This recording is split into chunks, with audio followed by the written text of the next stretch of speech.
Do you guys remember the days of Super Mario World homebrews? When YouTubers such as Proton John and Azurblade would play through ROM hacks made in Lunar Magics? Levels that were extremely difficult to get through, if not downright impossible? Well, I do, and that is the reason why I was extremely excited to check out Nintendo's do-it-yourself Mario creator, Super Mario Maker. So, with all of the hype surrounding this game, and many more Let's Plays posted, how do I feel that this game holds up? Well, let's race towards the goalpost and find out. So this game lets you create individual levels in the style of Super Mario Bros., Super Mario Bros. 3, Super Mario World, and New Super Mario Bros. U. In the beginning, you are limited to the first title, and have only the basic platforms and enemies at your disposal. But, as you continue to create, you will unlock more enemies, platforms, sound effects, level styles, subworlds, and even mini-bosses. What's interesting about the unlock system, however, is that you can only unlock the next toolset after a full day has passed. Granted, you can trigger a delivery more quickly if you are constantly creating, but for the most part, you will have to wait until you can move on. Now, this really isn't much of a problem, and it does force the players to experiment with their new assets, but personally I find this a very strange way to go about unlocking elements. But hey, at least they don't lock elements on the disc until you pay for them, unlike some companies. These levels can be made in various lengths, and while there is a cap on the amount of blocks and enemies you could put on screen, you could pretty much let your imagination go wild. Want a level in which the Wii Fit trainer jumps on Goombas? Why not? Or perhaps you want a level that can only be beaten by blowing up walls. Or you could create a haunted house with teleporting doors. Or maybe a level full of invisible blocks just to troll your players. Speaking of trolling, some of you may be concerned about people uploading levels to the Miiverse that are either downright unfair or just plain impossible. While people can still upload very difficult levels, it is impossible to upload a level that is, well, impossible. This is circumvented by having the player complete their own level before they upload it. This has actually made me realize a few times that the level I was about to upload may have been a bit too challenging. Along with creating levels, you can participate in the 10 Mario Challenge.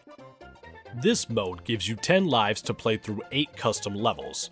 Each level you complete gets added to the course bot, and allows you to use it as a base when creating your own course.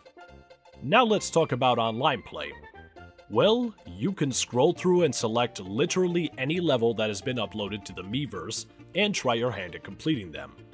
Some of the levels I played were honestly complete messes, but on the other hand, I got to see some extremely clever and well-designed levels.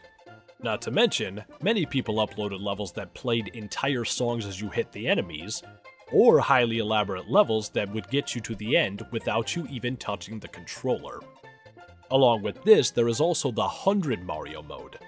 This mode also has you completing 8 levels, but this time around, you are playing through player-created choruses.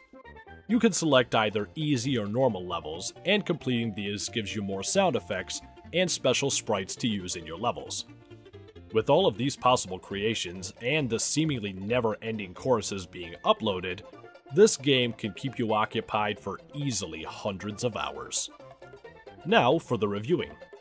As far as the graphics go, well, they are literally the exact same graphics as Super Mario Bros., Super Mario Bros. 3, Super Mario World, and New Super Mario Bros. U.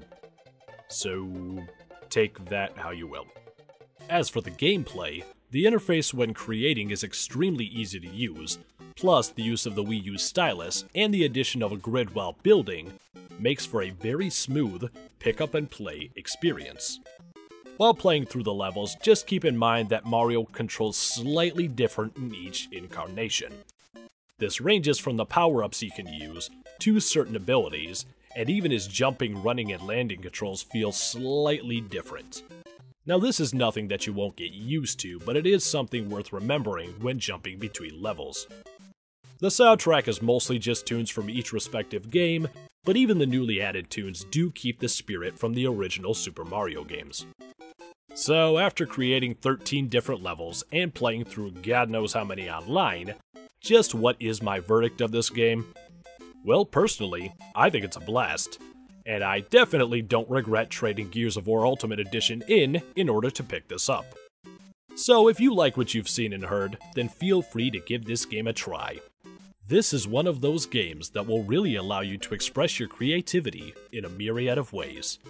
But the way I see it, this game will introduce newer gamers to the beauty of Mario games past, and give older gamers a refreshingly new trip down memory lane.